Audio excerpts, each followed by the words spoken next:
Good evening, everyone. I just stumbled across a very interesting article today, and it kind of struck a nerve with me because it brought up some personal experiences.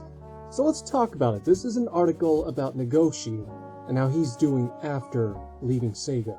Now, I don't necessarily, agree with Nagoshi leaving for China and making what is essentially like a watered-down Yakuza, or what looks like it, for now at least.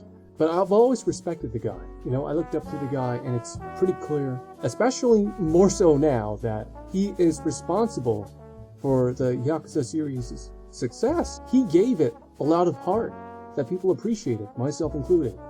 But anyways, enough about that. The thing that struck a nerve with me was he was talking about the differences between Chinese game companies and Japanese game companies. Now, before I go on, just a quick disclaimer. Look, I'm not an expert on, Japanese, Chinese politics, lifestyle, whatever. This is based on my experience living in Japan and also living in another Asian country, which we'll talk about briefly. So, another disclaimer, but I'm going in with some skepticism here because, you know how the CCP is and CCP-owned businesses are. They can regulate what you say, they'll make sure you glaze them so much, but I don't know about this case. I feel like there is a lot of truth to be had here. Anyways, let's just jump into it. What are the differences between Chinese game companies and Japanese companies? Is what the interviewer asks him. And he answers, first, managers at Chinese companies are young. Most CEOs are in their 40s, and they actually play a lot of games, so we can talk about why a game is so popular and why a game is fun to play, naming specific titles. These young managers have funds, delegate a lot of authority, and invest a vast amount of money at an overwhelming speed. If you look at Japanese game companies, what's a common criticism that they get? It's that they're out of touch. It's that they're greedy. And now we see why. It's because old fucks are running these companies. They don't know what's going on anymore. And that's the thing with Japanese society. They hold older people up to such a high pedestal. They just give them all the power to make the decisions. And it's a recurring thing. You see it in Japanese politics, especially recently. What I'm trying to make is countries are adapting to the times.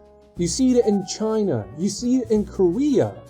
You see it in, just most Asian countries, even Vietnam. Japan isn't. And I'm not just saying this as a tourist. If you go to Japan as a tourist, sure, you'll notice some things about Japan that are maybe archaic. You might ask yourself, well, why do we gotta do this? Why do they gotta do this?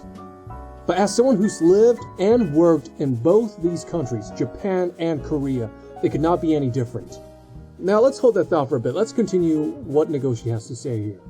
When you decide things in Japan, you make presentation materials, have meetings, and make requests for approval, which takes about 1 month in total. Things are decided in a single day, their sales are growing, so their management style is not wrong. Oh man, this hits so close to home, because this is just a problem with Japanese work culture in general. It's super hierarchical. Have you seen the movie Office Space? You remember how that one guy, the main character, he was complaining about having 8 bosses tell him what to do, and it just goes on. It's toxic, generally speaking. And that could not be more true in the case of Japan. Not only that, Japan likes having meetings a lot. They like gathering everyone and having these really long, hour-long, 2-hour-long, maybe sometimes even 3-hour-long meetings, just to decide on things. And it's like, a lot of the times, not everyone has to be there. A common saying is that, this could have just been an email or a video conference, which they do mention in the interview. But yeah, in the JET program, I witnessed that myself. Granted, I never had to go to any of the meetings because I didn't understand enough Japanese. This is one of the few times I'm grateful that I wasn't that fluent and that I was just another bakagaijin. Yeah, these meetings would take hours. And teachers would spend more time in meetings, during the day, than they would do teacher stuff, essentially. So they would have to work overtime just to do the things that they're supposed to do as a teacher. It is absurd. And that's just the problem with Japan. This is just uniquely Japan. I just don't get it. Why isn't anything changing? It doesn't look like anything's going to change because they elected, the most conservative right-wing blowhard into the office. I mean, hey, if that's what you guys want, that's fine. I mean, But yeah, it's just so absurd to think about. Like, I'm so glad I was never born in Japan. I never had to put up with that. I mean, I probably would have just... In addition, the ratio of sequel titles is large at Japanese companies. There's definitely value in pleasing existing fans, but you cannot deny that making something new is the best way to hone employees' skills and motivate them. Japan fears change. That's a common theme in Japanese culture and how they approach things. Fortunately, many people joined us after previously working on smash hits, and they all say the reason for coming here is that they wanted to start something new. Here being in China, and that is. At many companies now, it is difficult to make something new, even though a new title will be a springboard for any creator. Companies do not want to let go of people with strong skills, preferring to appoint them to the development of games that can be expected to sell well. However, being stifled at such a job and unable to start anything new, they are constantly frustrated, craving an environment that allows them to take on new challenges. I think this is the reality of the current environment. It doesn't matter what kind of company you are in Japan, you know, same shit, different asshole. He then goes on to talk about the future of gaming and how Chinese companies will take over and how Japan will fall behind or play second fiddle. And I mean, hey, in Business 101, you're taught that in order to grow a company, you need this growth mindset. You can't just become complacent or otherwise your company will stagnate. We're seeing this happen with Chinese companies. Even Korean companies are trying to get a slice of that pie right now, you know what I mean? Like, all these companies from all over the world are growing. Meanwhile, Japan is just there. They're complacent. They've already done enough.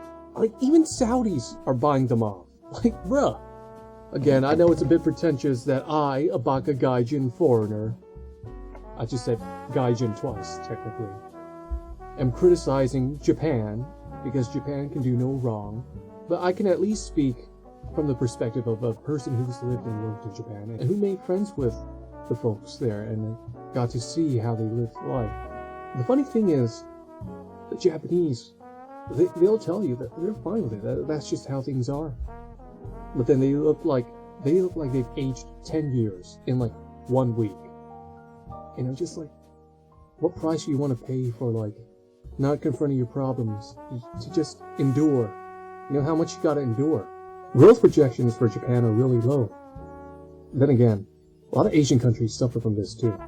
It's just that Japan is the worst offender of this. But, yeah, what do you think? Do you think Japan's cooked? Do you think maybe Japan will find a way around this? Who knows?